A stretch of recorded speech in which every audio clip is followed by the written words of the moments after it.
Drama serial आपा शमीम की next episode में आपको दिखाया जाएगा कि आखिरकार आपा शमीम की एक और असलियत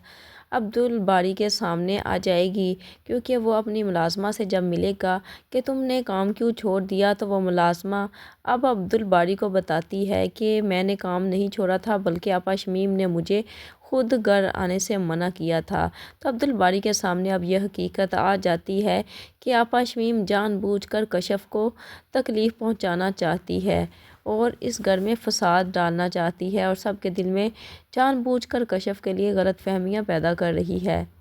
कि दूसरी जानिब रज़ा, जो कि शमाइला को झूठ बोलकर इस घर में तो ले आता है, लेकिन अब उसकी माँ उस शमाइला से कह देती है कि मैं तुम्हें सिर्फ़ और सिर्फ अगर बर्दाश्त कर रही हूँ इस घर में, तो सिर्फ़ और सिर्फ इस बच्चे की खातिर, क्योंकि तुम हमारी नस्ल को आगे बढ़ाने वाली हो, वरना मैं तुम्हें इस घर में तो कभी कदम रखने भी ना देती। रज़ा की माँ को तो यही लग रहा होगा कि ये भी सायरा की तरह उसके आगे चुप करके बैठी रहेगी, लेकिन शमाइला तो बिल्कुल भी सायरा की तरह नहीं है, बल्कि वो तो उसकी माँ को मुंह तोड़ जवाब देगी और फिर ही रज़ा और उसकी माँ को एहसास होगा कि उन्होंने कितने अनमोल हीरे को खो दिया है। और शमाइला के आगे तो रज़ा की माँ को खुद हाथ जोड़ने पड़ेंगे, क्योंकि शमाइला तो ऐसी उसकी अकल ठिकाने लगाने वाली है कि उसकी माँ को उसके आगे हाथ जोड़ने ही पड़ेंगे। दूसरी जानिब जब सायरा का मूड ठीक करने के लिए कशफ उसे रेस्टोरेंट में ले जाती है, तो वहाँ पर फिर से उसका सामना